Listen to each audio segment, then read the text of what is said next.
তুমি আগে খেয়ে নাও তো। ঠিক আছে মা, তোরা বাড়ি যা, আমি কাজে সেরে আসছি। সকাল থেকে কিছু খাইনি তো, খুব খিদে লেগেছে বড় মা। খাই আর খাই। ঘরে একটা বাজার নাই, টেবিলের উপর 200 টাকা আছে, যাকে বাজারটা করলে আই। এই বাজারে গেলে আমি তো খাবো মা।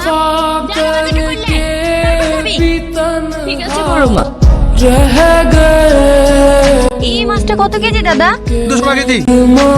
বুবু, আমার খুব খিদে লেগেছে, 10 টাকা দাও না। কতটুকু মাছ দেবো তোমাকে? 500 দেন। মাছটা কেটে দেন।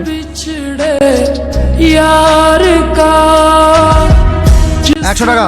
पूछा हमसे बिछड़े यार का उस सीने